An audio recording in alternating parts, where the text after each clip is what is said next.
I just don't see why, personally, curiosity and gratitude wouldn't be top 10 for anyone that is on that path to self-discovery.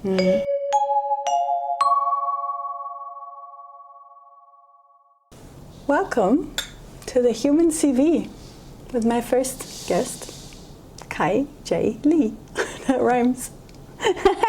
Thank you for having me here. So excited to start this series off with you, and hearing some of the stories that you may have not even shared with me before. But we will see it through the lens of your human CV. So talk to me a little bit about your experience in completing this piece of work that looks into your skills and your strengths. How did it go for you? Good question. Great place to start. Again, thank you for having me here. It was quite revealing to do these tests, and some of them I've actually done before in different periods of my life. I remember first doing the 16 personalities, the MBTI, maybe 10, 11, 12 years ago. And to be honest, I was just a completely different person. And yet the underlying qualities seem to have carried over. I remember having a result that was really similar to what I just received in doing the human CV, ENFJ. I think at the time I got an ENFP. Interesting, you remember that. Yeah, it's really stood out to me. It was one of those tests that really stood the test of time.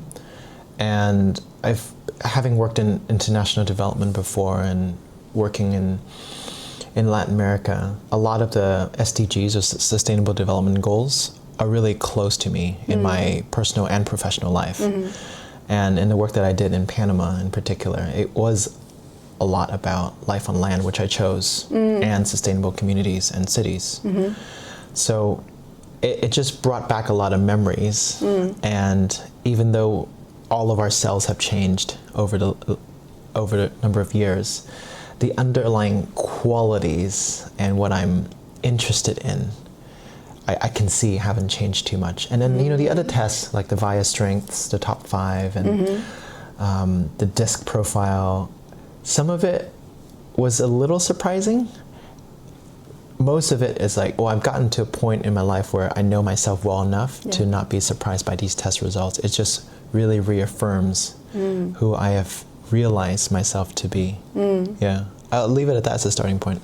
Beautiful, thank you. Yeah. I like how you already started to tie it in with some previous work experience, or that you have observed those results that you've done years ago, the same tests, but they have changed now. So it's a really good one. I'll probably link back into that later, because it's a fun observation. When I look at this CV, it's almost like it creates this, this hologram of a person for me. So if you were, now you're in your late 30s, if you were zooming back to 19, 20-year-old Kai, what benefits or impact would you have had at that time if you had the chance to do a human CV and had that insight maybe a bit earlier than, or with easier access to some of those, verbalized or percentage values?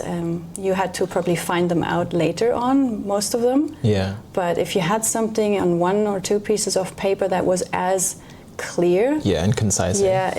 In what way would that may have impacted you? Of course, it's hard to say yet now, but you might have an idea or two on that one. You said 19, 20 years old? I'll just start by something kind of humorous, which is back in that time, and maybe the 2 or 3 years before that, was the launch and start of all the social media platforms. So for those of us that are, I guess, mid-30s to late 30s or early 40s, could remember MySpace. It was before Facebook, and part of MySpace was taking these, I would say, a more kindergarten level of these personality tests. And it was really common on MySpace to take these tests and share your results and say like, oh, I am this type of personality, or that this is strong within me. And so I guess I had already gotten started with like the Cultural Revolution at the time to have these like beginners revealing tests about oneself. Yeah. But to answer your question more directly, had I had the opportunity to be presented all this, I think at that age I would have maybe rolled my eyes and be like, "That's just a waste of time. I'd rather play video games." Yeah. However, if I was asked by, I think, a teacher, a mentor, someone that I respected to do it, it might be a different mindset. True. Yeah. Nice point. Because if I come across it, I'd be like, I don't want to spend an hour doing it. Yeah. But if it's presented to me by, let's say, my favorite math teacher in high school, you know, or in college and uni, I'd be like, oh, this person that I'm learning from is advocating for it. I'm paying attention. Oh, maybe it would be of value to me to do it. Interesting. And I think it could have helped me realize what I'm studying, like having had the ability at the time to choose my course in uni, I would have been more diligent about what I choose and not choose. Yeah. I would have started to be like, oh, do I really need to go to another student org meeting and just pile it on? Because I remember a lot of things I was doing at the time was in preparation for going to a 4-year university institution. Yeah. So I was doing a lot of things to please what I think the university application reviewers would want rather than what I wanted and really at the core of who I am. So there would have been value, however, it wasn't available at the time. So I can't really say for sure. So I say all that. Yeah, it's just guessing. You know, like with the hindsight now. Half my life later to be like, oh, it would have been of value. Yeah. But it kind of the caveat would be it needed to have come from someone that I admired and respected, not just any person or friend. And possibly because, you know, as a young person, you want that cost-benefit analysis. You want to know, if I invest 1 hour that I could have spent on playing video games that I really love, what do I get out of it? But if you're a person you respected, or a mentor or role model would say, hey, that 1 hour is going to save you maybe 4 years of studying the wrong degree. Which I did. That's so profound. Which I did. I bring this up because it's so close to my heart, because I went 3 years down computer engineering, and then to switch to a completely different area of study. And what did you switch to from computer engineering to? Yeah, I went from computer science and engineering, very, very left brain, kind of heady. And I switched to environmental systems and earth sciences. So still in science, but I went from like coding and minute details and debugging to like, how does our planet work? How did the oxygen come into the atmosphere? Like big systems. And at the time when I switched, which was right around that time frame, 21 or so, I was thick in the computer engineering route. And I thought, oh, this is it. I'm going to earn a lot of money. And, you know, I was just told that this is the right path to be successful. And my parents advocated for it. I don't see it now as 3 years lost. I now see it as it was necessary for me to. Yeah. But anytime I think that no matter what stage in life you're in, a kid, a teenager, and young adult, older adult, all these different chapters, phases in life, to know oneself better helps us make better decisions. And it could have been that, instead of taking 3 years to switch, I could have taken 2. Yeah. And time is invaluable, we know that. And it's okay. I think people like you and I would be advocates for if these kind of tools and knowing ourselves better can be introduced sooner. Yeah. Then there could be less wasted time and, more importantly, just human potential. Yeah. We can cultivate that sooner. Absolutely, yeah. And I think for now, what I want to, so thanks, you already did these little loops into certain parts of your career journey, these little spots along the way. What I would love to do now, and I'm going to show it to the viewers on the screen in post-production, of course, but let's have a look at the first couple of bits of your CV which talks about, like you already mentioned, the Sustainable Development Goals or VIA strengths or some percentages before we actually link it into some of the details you've provided, which is very, very juicy and contains a lot of nice data to play with. Because I want, when a young person or even somebody is who's on the verge of, hey, I want to change my life around, I want a different career now, I feel like I have to do something else.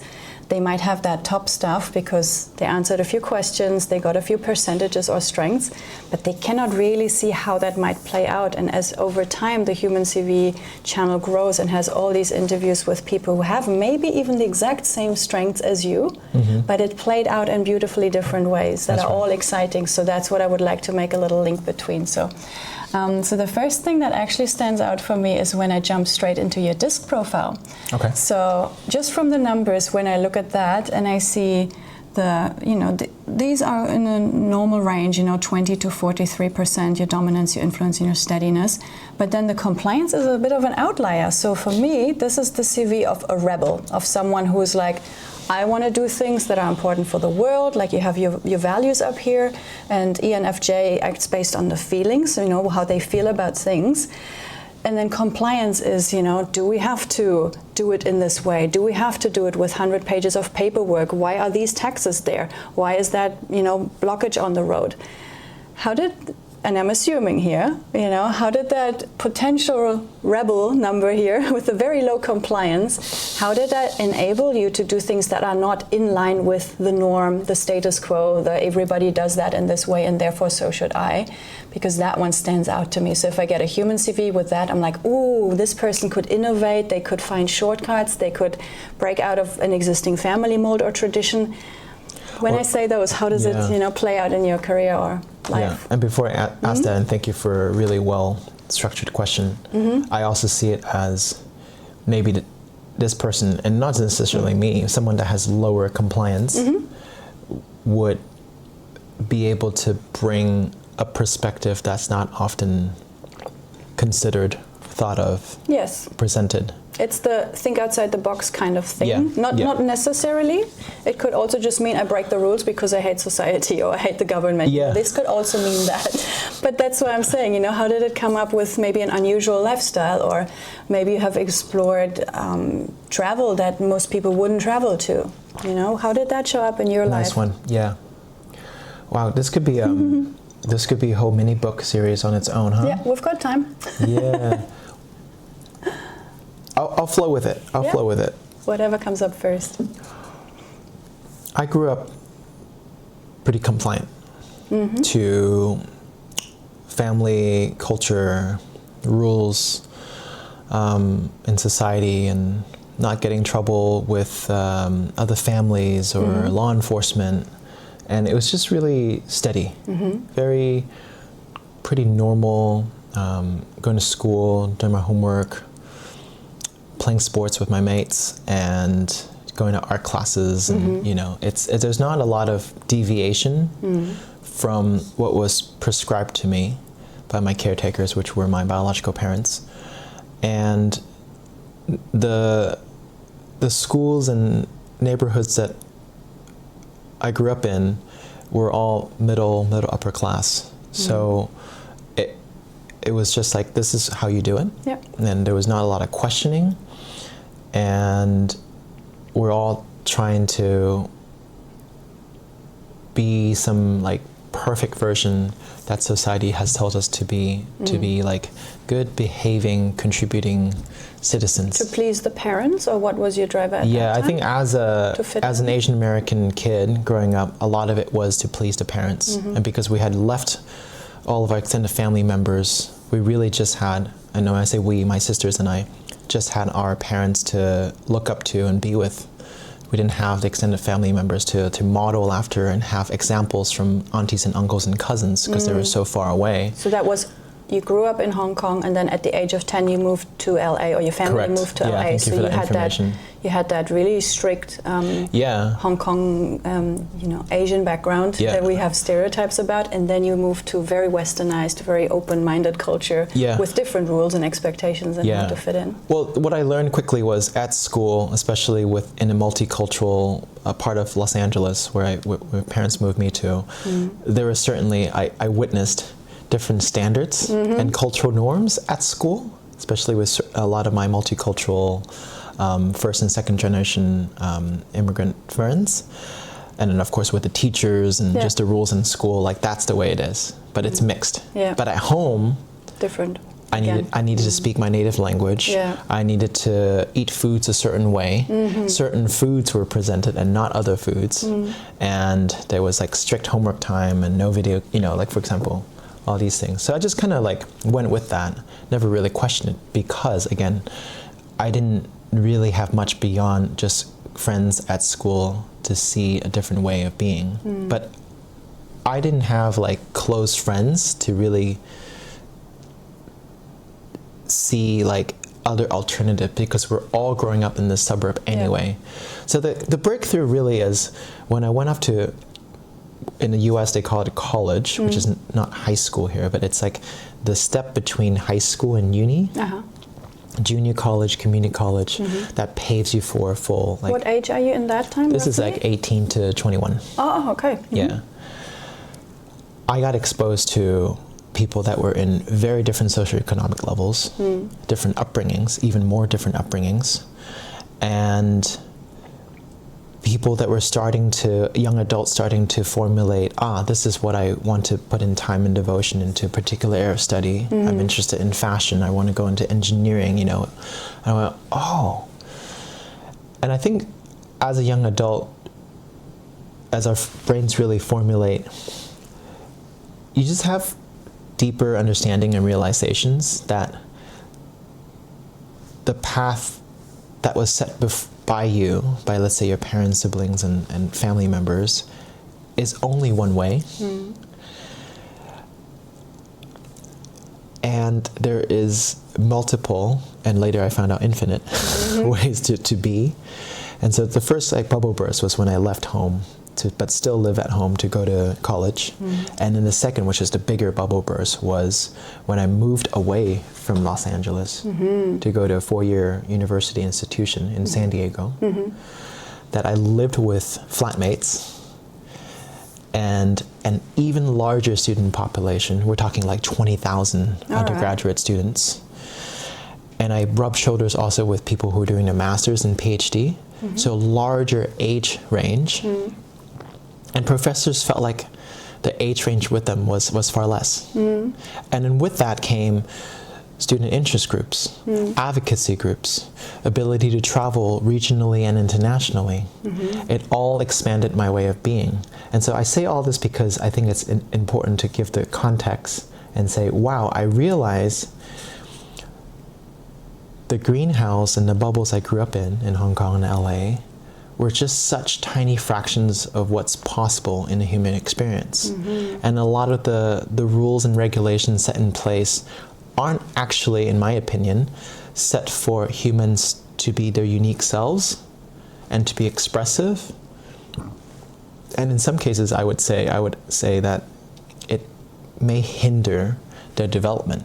Absolutely. In a really healthy, holistic way. And so when I came to that realization, and in 2009, I got to travel to Honduras in Central America as an adult without my parents, just to do volunteering First work. time ever out of traveling on your own. That's right. Responsibility. I had traveled as a kid, as a teenager, but it was always with my parents in planned packages that they do.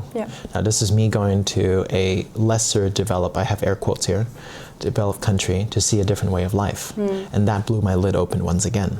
Not only did I have 20,000 undergraduate students to witness and learn from in class and in recreation settings, I now have, life is not just what I've been seeing in Hong Kong and California. There are millions and millions of people living a radically different life that are less privileged and resourced than I am. And that's not just valid, it can still be full of joy. And so I guess the rebel in me really awakened from about '07 when I moved to San Diego, and '09 when I traveled, to be like, there's injustice in the world. Why aren't we talking about it more? Why is there such a different playing field depending on where we're born and what passports we hold and what families we're born into? If I was to link that, rebel vibe, the frustration with existing and restricting norms, labels, regulations, procedures, and I'd link it in with your SDGs, your Sustainable Development Goals, that you chose number 11 and number 15. So you are really passionate for creating sustainable cities and communities, as well as life on land, which another SDG would be life underwater. So you're all about plants, trees, the soil, sustainability, and at the same time you're like, F the old rules, this is no longer working, so how did that then play out? Did you go and, demonstrate against pesticide usage, or, how do I have to imagine if I see a CV like this and then, have these SDGs playing out with a low compliance score? Yeah. Of course, only share stories that will not bring you into jail. Just kidding. It's fine. It's fine. Yeah. I don't regret anything that I did, and nothing that I did has brought me into jail. Okay. We're good here. Yeah. I really, in tying with the compliance and the SDG and even some of the VIA strengths, appreciation of beauty and excellence, curiosity, gratitude, hope, and love of learning, back to kind of the moving off for uni and then going to Honduras. That trip in '09, and then within a month of that, going backpacking, or in New Zealand they call it tramping, in the mountains, in the woods, opened me up, right? I was studying environmental and earth sciences, learning how the earth works, learning the biology, the geology, and the geochemistry around how materials come to be, atmosphere come to be. I'm realizing that there's major imbalance and injustices in the world for the first time in my adult life, right? I was 23 at the time. And I'm learning from some of the most renowned atmospheric and geological professors, researchers in the world, right? And I go, what do I do with this time? I have energy.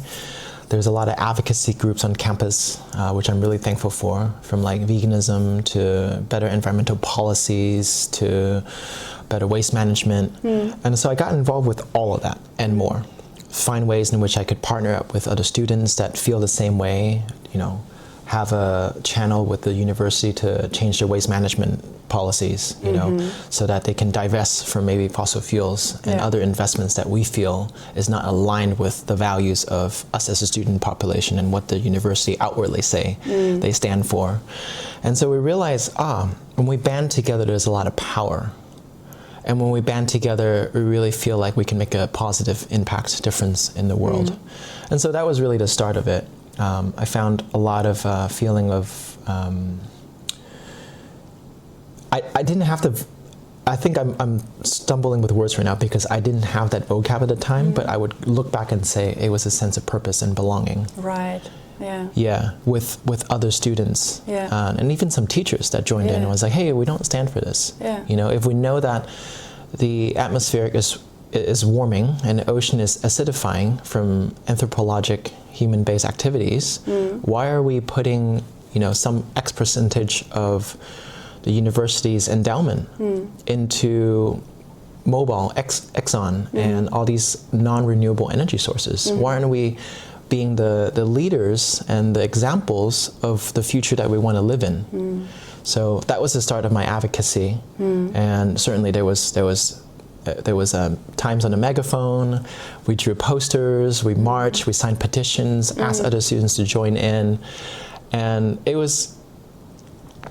wasn't rebel without a cause. It was rebel with a very clear cause, and I really enjoyed it. And so that developed my feeling that sustainable cities is everything, because more and more of the human population are moving to and staying in cities in search of education, work, and other opportunities. So true. And to make these cities more and more sustainable in all the ways, health, economic, environmental, taking into account ecology, really a permaculture way of looking at it, is extraordinarily important. And so it started then, and I think for me it's not just walking where all the other lemmings are walking, but always questioning, why are things this way? And can things be better? Not just for us humans, but for wildlife and the ecology. Yeah.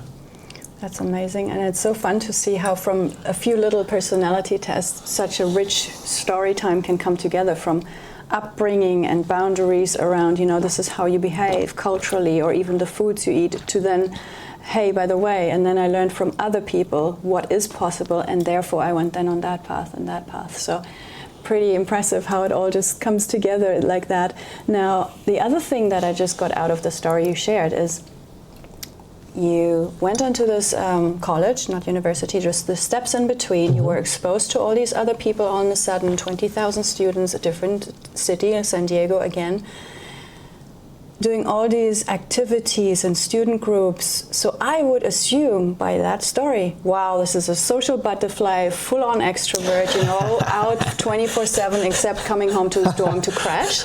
But then I actually take a little peek at my Big Five, or sometimes it's called the Ocean test. And so the extroversion is actually just kind of on the cusp. So from that, I would guess, this person might actually be what I call an introverted extrovert. So they need their recharge time, and even having a little peek at some of the people and books that shaped you. We'll get into this as much as you want, of course. Can you explain a little bit more how you actually show up as a person? Are you the always loud, always chatty, you know, having 20 messages an hour from people? Or is it actually that you have these bursts of energy coming in, which usually happens with the ENFJ, and the extroversion on the cusp? So from there, I'm guessing, wow, this person is super passionate about what they're doing. They might go hard out on, you know, bursts of energetic waves, like little peaks, but they have something in them that cries out for, can you just be a monk or a hermit for a minute? Or have you got these recharge weekends that you build into your calendar to sustain the fight for the good cause? Jen, you bring up a really good point in what you have deemed to be a possibility that I could be an introverted extrovert. And I'm actually really enjoying that you choose to ask this, because I've watched this number fluctuate the most in my life. Maybe compliance has been like really high, and then it just dropped through the stories I shared. But I would say extroversion has changed quite a lot throughout my life, even in the last few years, as I think stabilize and become more certain and clear about who I am and where I stand and where my energy and passions lay. So right now, at the moment I took it, I got 63%, and I think I've dipped as low as 51, 52 in certain tests and periods of my life. And I also remember periods of my life within the last 10 years where it was as high as 80. All right, Yeah. Same. Yeah. But it's never really dipped below 51. Yeah. It's always been higher than 50. Always wanted to still be an extrovert, right? Yeah. I still want the label. Yeah. If I look back all the way to my, let's say, high school, teenage years, so let's say 15, 16 onwards, I would look back and feel that I like to be with people. People that I like, people that accept me, and I get a lot of energy and joy out of being with others who I can relate with. Yeah.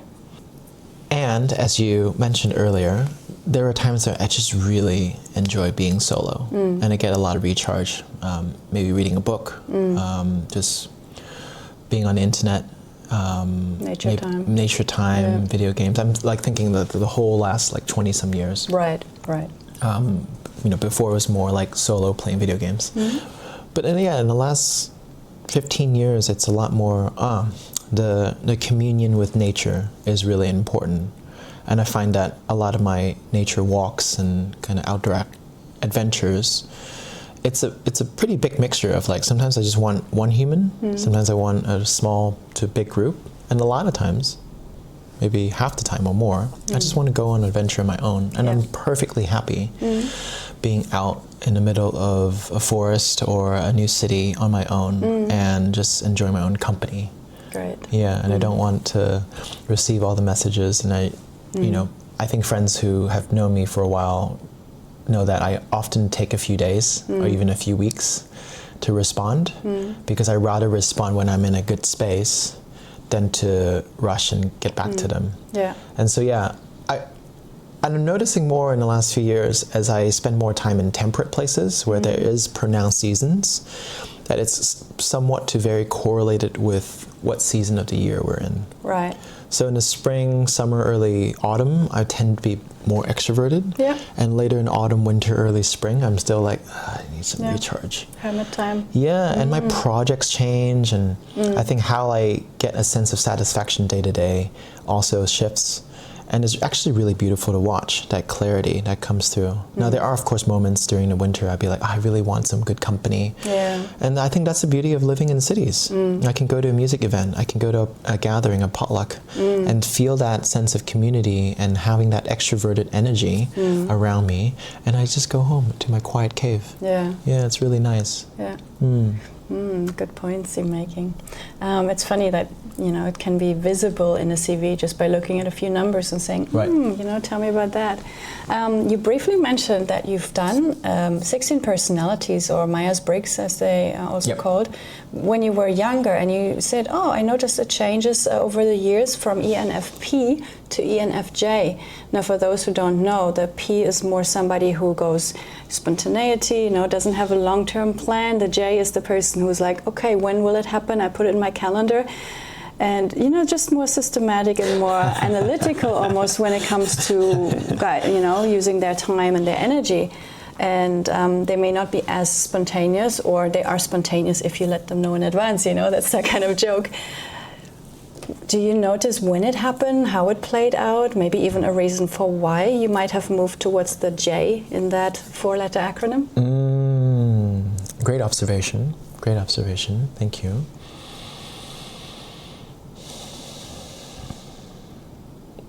If I recall correctly,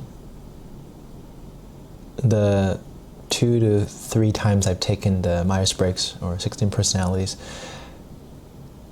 was always or usually ENFP up until recently. And so this one I took early this year, and I think the J is a reflection of a pretty big shift in my life of late, which is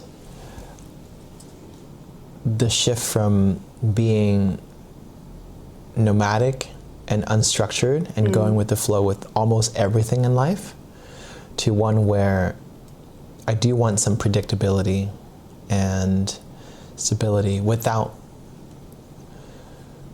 going to the point of having too much control or the illusion of control, but allowing for spontaneity to still happen within a framework that is still granting me a bit of discipline to build upon.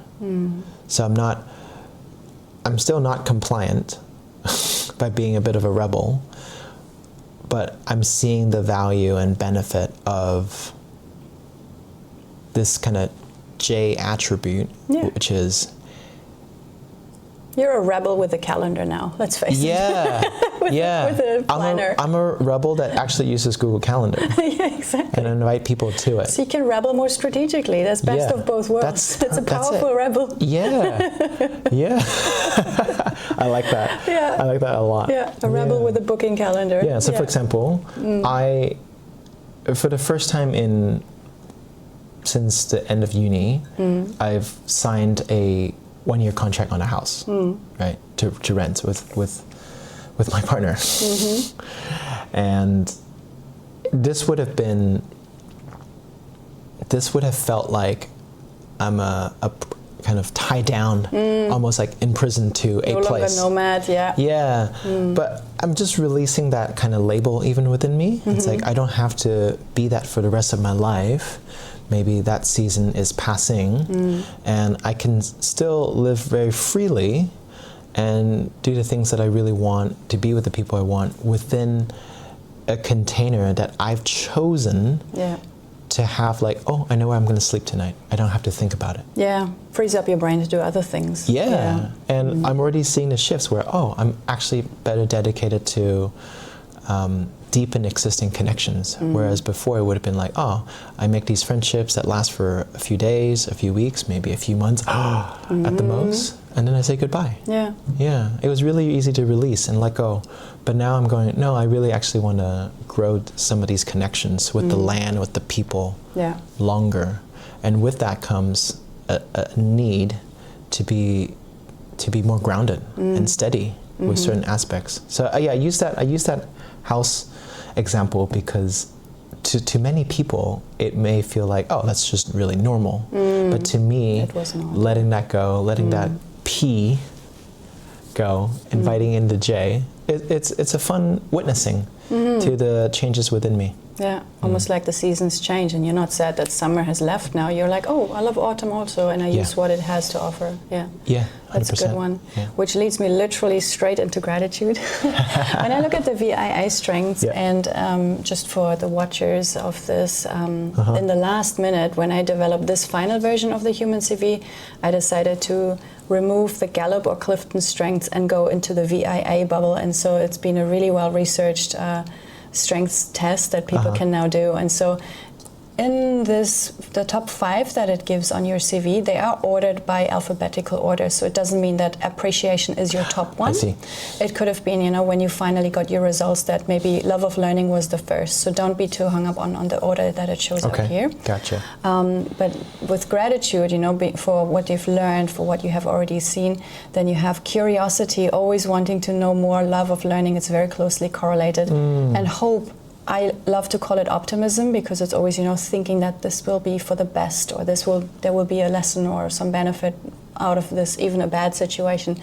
When I looked at these top 5 strengths that showed up in your VIA report, and then I was lucky because you provided some information on the people and the books and the resources that shaped you and why, because you provided a lot going on here. Is there something that you can link between how you show up in the world and what your strengths are, and the people that seem to have, helped you carving your path and, held your hand virtually and digitally as you were walking it? Is there some patterns you might have developed, discovered, and say, oh yeah, actually I always wanted to be as gentle as this person, or as, a love of learning like this person? Yeah, thank you. I see a lot of the qualities in my VIA strengths, the top 5, in the people, books, and courses that shaped me. And there's additional qualities that I think I really admire and respect that aren't here because it's only top 5. Sure. I imagine if we put 6 to 10 here, there might be more qualities. But yeah, I totally see the correlation. It's abundantly clear to me. And what's fascinating as I'm sitting here pondering is these aren't resources, books, and people that shape me and inspire me recently. Yes. I'm tracing back to the 2000s, the 2010s, so, really the last 2 decades of inspiration. Like when I first got into personal development was in 2000, maybe 4, 5, 6, 7, and I learned about Les Brown and Jim Rohn, and Robert Kiyosaki and a lot of these kind of old timer players in the game, and a lot of what they advocate for is gratitude, is curiosity. By being a good presenter, being curious to others so that you can formulate a more genuine connection with them. And I look down the list okay, S.N. Koinka, that's more recent, right? With my introduction to and practice of Vipassana. Bruce Lee, legend, timeless. I imagine he might have been in your life even at a younger age. Yeah, because absolutely. of the background? Absolutely, yeah. He's just legendary worldwide, Yeah. and in Hong Kong, he's very much revered, being from there. Yeah. Not born there, but from there, because his parents are both from Hong Kong. Yeah, a lot of these books speak deeply into curiosity, gratitude, hope, and love for learning. I mean, it is, I believe, a fundamental quality of anyone that feels that they're a lifelong learner. Yes. And to have the humility and humbleness to not just embrace that, but to walk that and live that every day. Yeah, I just don't see why, personally, curiosity and gratitude wouldn't be top 10 for anyone that is on that path to self-discovery and living in a way that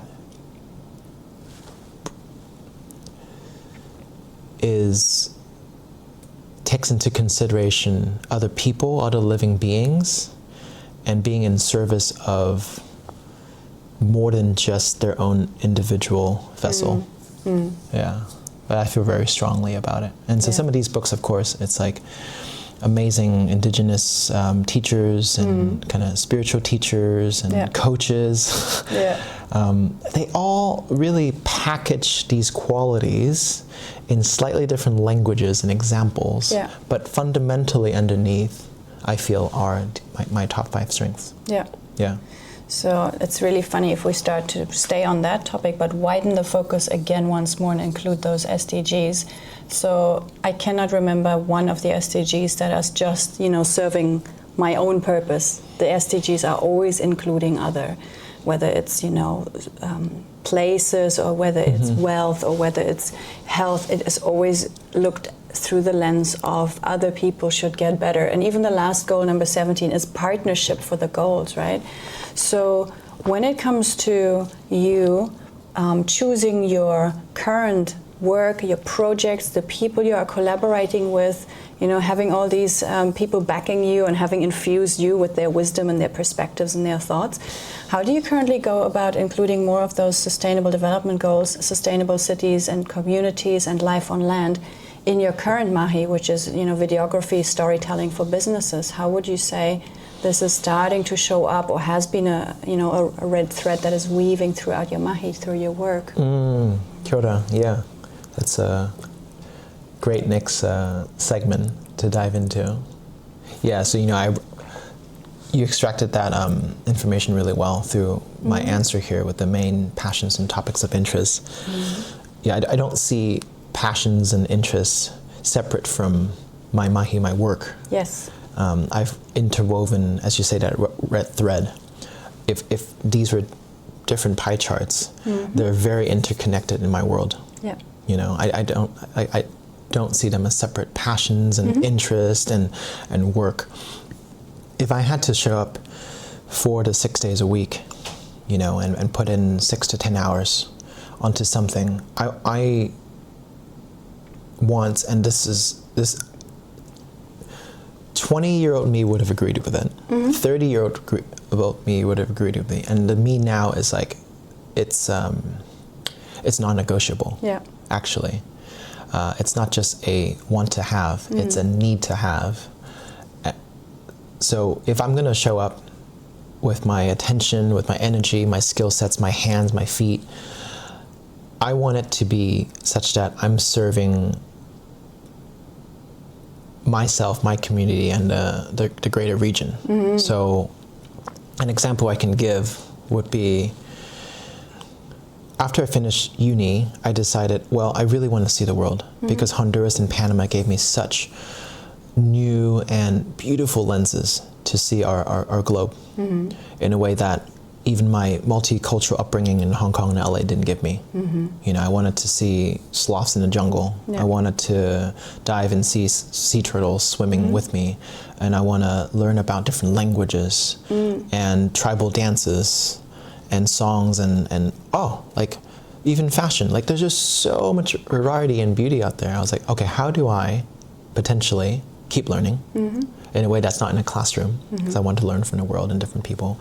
How do I travel to different places and have also still like hands-on experience?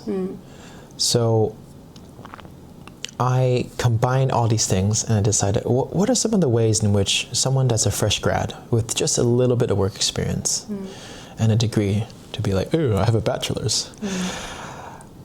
I decided to work for an international NGO that allows me to work with indigenous populations in rural Panama so that there's a symbiotic learning and practicing of new knowledge.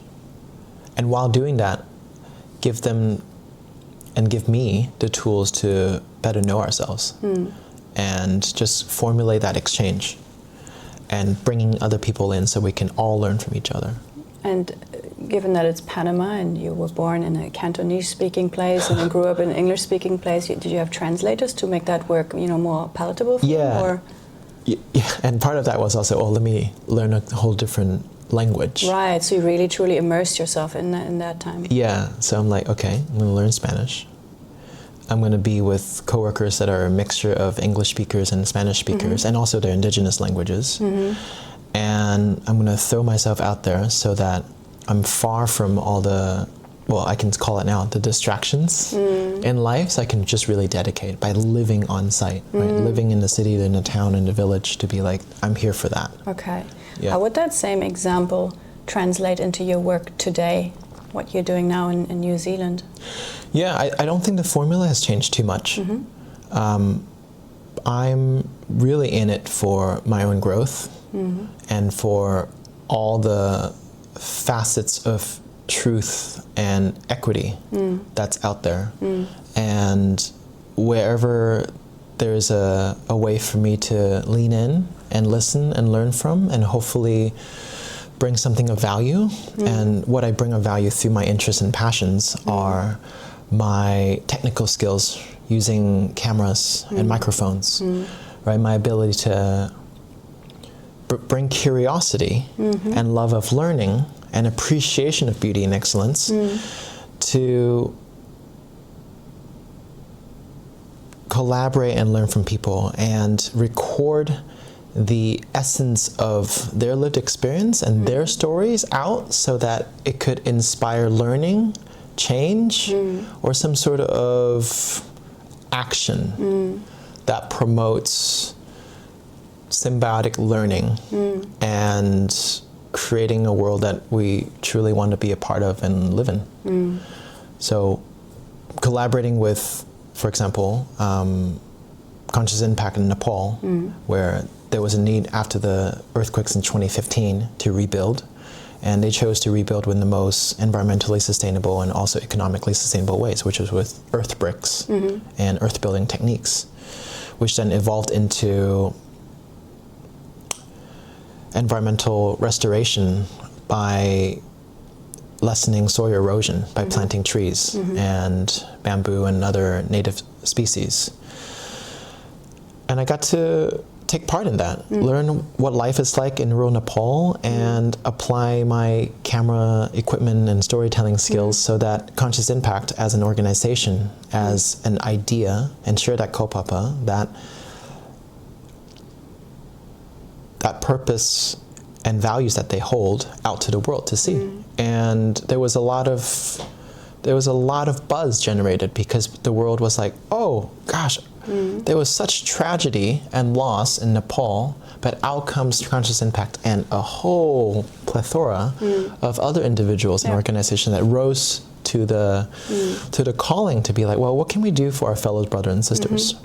By going in there and offering help in whatever way possible. And some of us are more privileged to be able to go on site and like do the work together. And so I pointed the lens and the camera everywhere I could with the time that I had to be like, okay, these are the inspiring stories. Are you able to chip in? Are you able to come help? You know, these are the progress we're making. This is a sense of hope that we're doing with everyone's collective effort. And so I've been able to, I just have had the great privilege to do that in Nepal, as I mentioned, around the US, in Canada even, in Mexico, in Ecuador more recently, and then now back in Aotearoa. And I had the great fortune to come 8 years ago, and I'm back now to kind of pick it up. So yeah, I'm always looking for people that I feel have shared values in justice, equality, in restoration and conservation, in pursuing some sort of truth. And yeah, I love what I do, and I love that I found that overlap of work, passion, and interest. Which means probably then in New Zealand with your work now, you will always look out for clients that have these goals in common with you. You know, the sustainable companies who need a story to be told, or the soil restoration, or permaculture, like any of these organizations, businesses, individuals that fulfill these goals in their own way, day by day, hour by hour. So I can see how that's being linked. I've got maybe 2 more questions, and then I will segue into, you know, what do you want next? How do you want to collaborate? But the one that comes up is so very often, especially with young people, they say, well, I'm not good at anything, I don't really know. So I'm like, there are human CVs there now.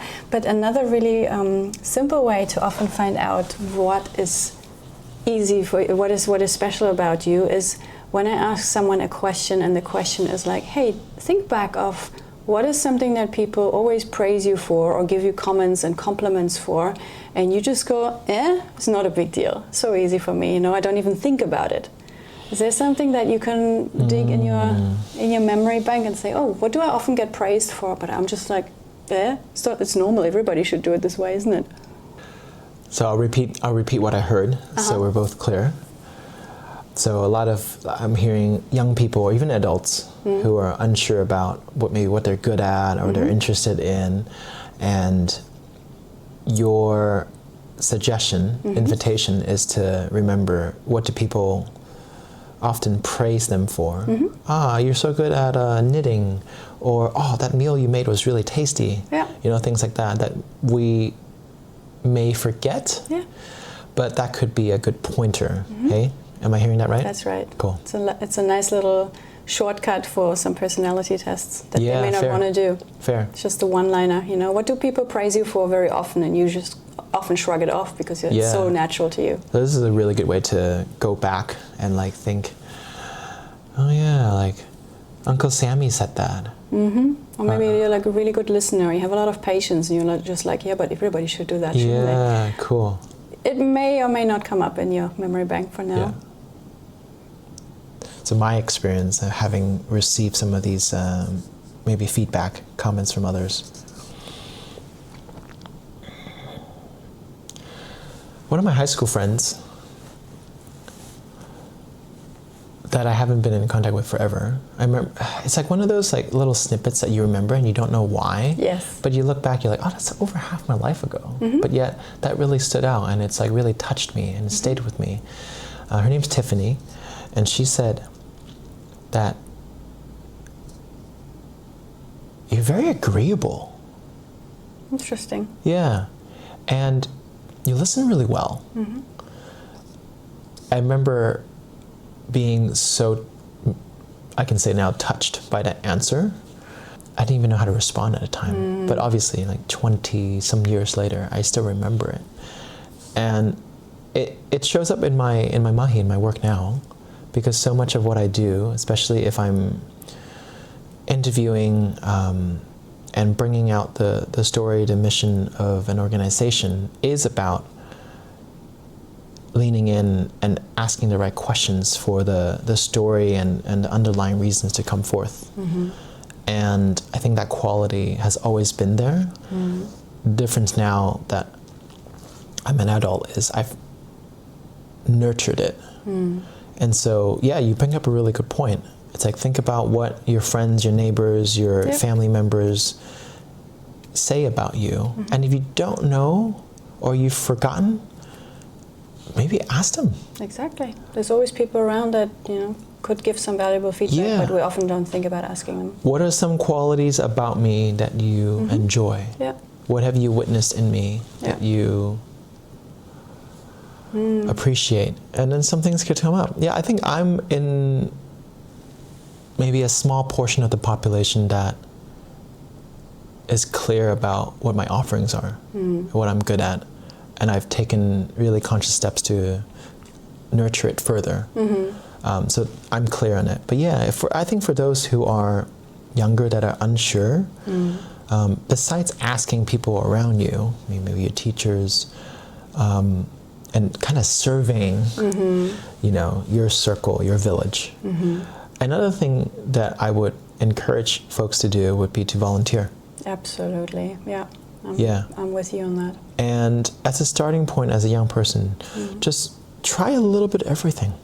You're time rich, you're energy rich, and after school, after your whatever obligations you have at home, just go out there. Spend a couple hours with old people, with young people, planting trees, in a kitchen, and see what perks your interest, what really lights your fire within. And that's a sure way to gain clarity on oneself. Great answer, thank you. It's funny when you briefly just said, talked on this question, another one that came to my mind, instead of asking oneself, hey, what are some things other people praised about me, which feels so natural to me, like Tiffany did for you, and you were like, oh yeah, really? You ask others, how would you describe myself in 5 words? If you talked about me to other people, what 5 words would you choose? Yeah. Because often we don't have that outer perspective on ourselves, and somebody else might just say, yeah, you're organized and you're chatty and you're diligent, or whatever comes to mind for them, and it's often very easy for them to say 3 to 5 words. And then, because I also know you are a content creator, so very often people have this challenge to describe themselves well to their audience, because you have about 3 decades worth of knowledge in your brain about who you are and what you've done, what you've seen, who you've spoken to. Nobody has that. They turn on your channel or they look at your portfolio or whatever, and they instantly make a judgment based on those 2 snippets or 5 seconds that they see or hear. Now, often I see influencers or role models try to sell themselves without having that clarity about their core values, or how would others describe me, how do others see me, and what is the value I bring to the table. Not all the values you already know about yourself, but the core channel that you are currently delivering to other people and improving their world by the value you give them. So one other question on your CV before we go into, who would you like to collaborate with and how can people find you? But I'm really curious again once more about this massive list of people that have influenced and shaped you. And I would love for you to have another little look and maybe pick one that is not super famous, or where you wish, oh, more people should definitely read this book. It's a bit of a niche one, but hey, it really did this for me, or I recognize that. If you could, because you clearly have been impacted by a lot of bright stars out there. Beautiful. Yeah, thank you for the invitation. I'm choosing an author, a book, or resource that I really want to kind of expand a little bit here as a recommendation to those that are tuning in.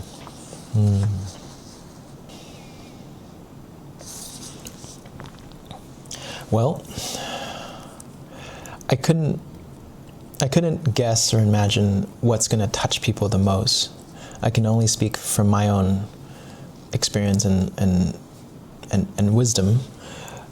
I'd say out of this entire list of amazing mentors, teachers, writers, when I turned 30 and went to Nepal to work with Conscious Impact, the book that really was a pivotal moment in my life that I feel strongly that it's like I just switched lenses on my entire worldview. Pun intended, because I love different lenses. Cameraman speaking. Yeah, cameraman speaking. Yeah, it's a toss-up, huh? 2 books. They're really similar.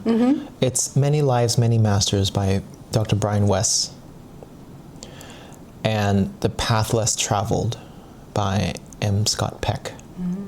They really went hand in hand for me. And they were really not the very first, but the deepest spiritual discoveries I went into from diving into these amazing writing pieces. And I say that because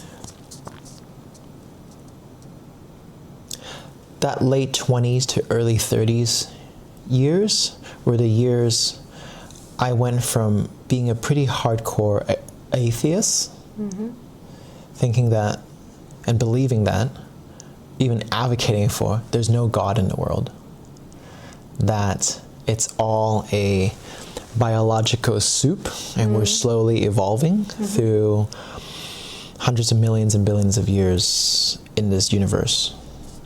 And there was no life after death, and we're just these incredible, no doubt, but kind of a habitants.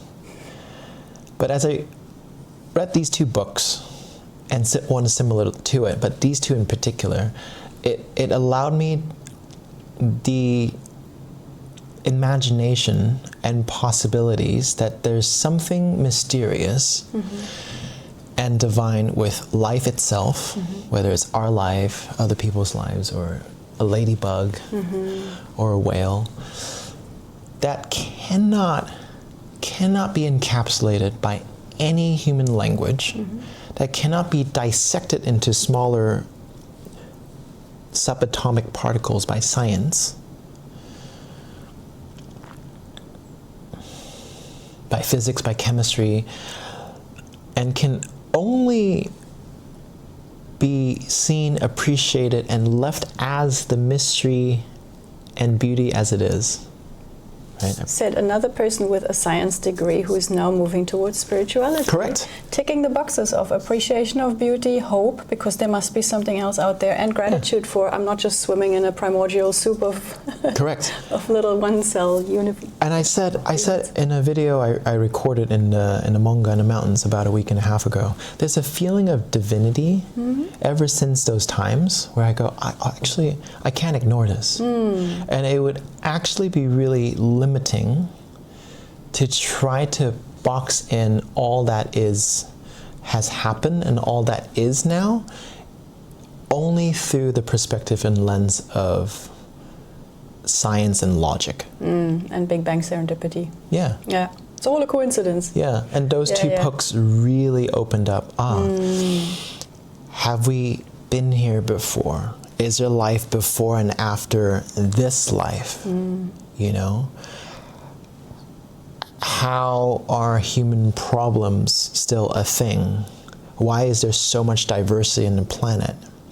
You know, why has there been multiple extinctions as we know it through geologic history? But yet there's still so much diversity in this planet. And despite all of the injustices, lack of equality on this planet and the degradation of it, caused mostly by us, there's still so much vibrancy and vitality and resilience. We keep finding new species. Correct. Yep. And it is known that 90% of the ocean floor is still unknown, unmapped, and there will be hundreds, thousands, countless species to be discovered and reimagined. So yeah, those two books really open it up. And I don't see other humans as the same anymore. That we're all in some sort of perfect, mysterious journey and path of self-discovery, purpose, and service for ourselves and others to somehow grow and learn and unlearn. Which benefits the whole. Yeah, and with that, right, the whole like taking life too seriously also throws out the window. The whole like, well, let's still laugh and find humor in it all through what feels like sadness and tragedy and chaos. There's still amazing resilience and beauty and humor through it all. And that is actually a lighter and better way to live. Yeah. than to be constantly carrying what feels like heavy bombardment of heaviness on our shoulders. Yeah.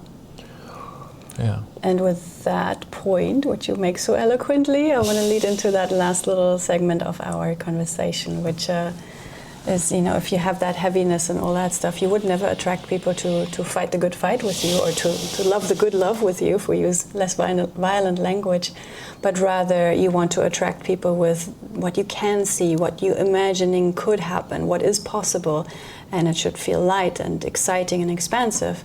So if you have a look at those last 2 questions on your human CV, where you were able to outline your qualities in an ideal partner, professionally, personally, and also your vision for a future collaboration or partnership, if you imagine someone out there watches this video, gets to know you now over those last couple of minutes of you speaking about your skills and your strengths in your past, what can you see? Who should feel attracted to message you straight after this, comment on that video and say, hey, I really want to work with you, or please come and join my project?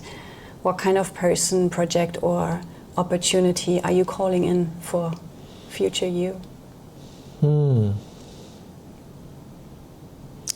Kia ora, yeah, thank you. Yes. I'd say it's pretty simple. If what I've shared in the last hour resonated with you, and some of these qualities are also qualities that you hold close to your heart, then we're likely a good match already in terms of connection online, meetups in person, as a potential collaboration in some sort of mahi, bringing forth, let's say, your story. Like, if we're people and planet first, then that's a great starting point. Yeah. Beyond that, it's like, yeah, are you keen to storytell why you do what you do, why you want to bring forth maybe your beneficiaries and clients'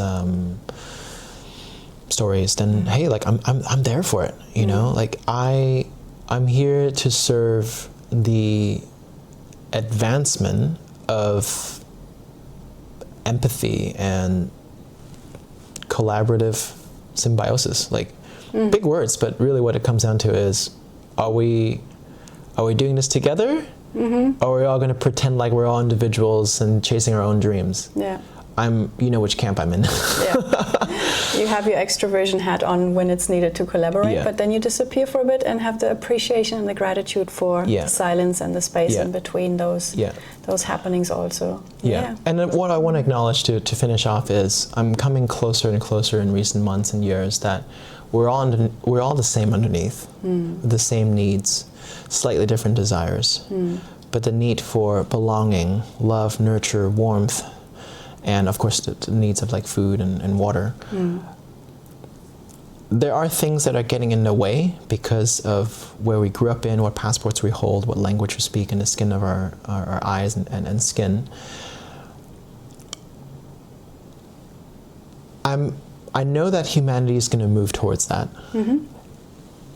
In this time of still injustices and racism and systemic oppression that's still prevalent, I don't need to name that, that's here for a while, I have found myself more likely to serve the underdogs.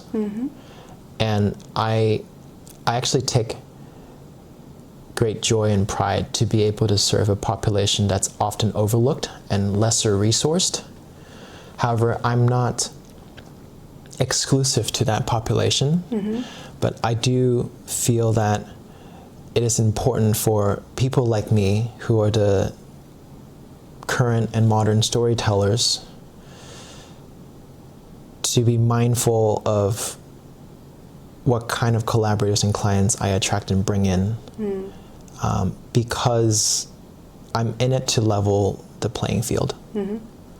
Yeah. And while honoring the fact that I live in a modern society where I also want to call in budgets and financial abundance, and I can't do things just because there's inequality. It's a balance, like everything, and like seasons. You can work for some of the winter clients who can't afford you, the underdogs, because you have some summer clients who are abundant in terms of material and financial wealth. Yeah, I'll give an example. Let's say 2 organizations approach me, and I really only have time because I usually am a one-person production team. One which is for the preservation, revitalization, and advancement of, let's say, Te Reo and Maori tikanga. And one which doesn't have maybe as strong of an environmental and planetary value at the core. And they offer a higher budget and resources to play with. I would choose the underdog to uplift what I feel to be the more important story to be told. Of course, in line with your values. That makes sense. Yeah. Yeah. So I'm in it for that. All right. Yeah. Well, that brings us to the end of this conversation. Thank you so much for being open and curious about discovering your strengths, your story once more, and extracting the points that you find are valuable for people who watch it, no matter if they're at the start of their career and wonder what they could do with what's within them, or whether they might be future collaboration partners or employers who say, I want to work with Kai. So if people are keen, where can they find you? What's the best space to connect with you? Thank you. Pretty easy to find. I'm on most of the platforms on the internet. Best place to start would be my website, subtledream.com. So subtle, S-U-B-T-L-E, dream.com. Same name on Instagram.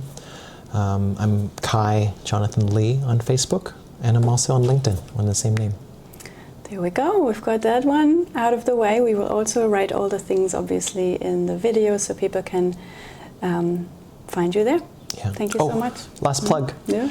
Started a podcast a couple years ago, and I do deep dives with my friends and people I'm connected to, and I love bringing forth their stories. You can find that on Spotify and all the major listening platforms. The starting point is your website. It's the easiest, right? To just go subtledream.com and then they find all the other links. But if you're really keen on like long form podcasts, then Wilderness Within is the name of the podcast. But all those links are on subtledream.com.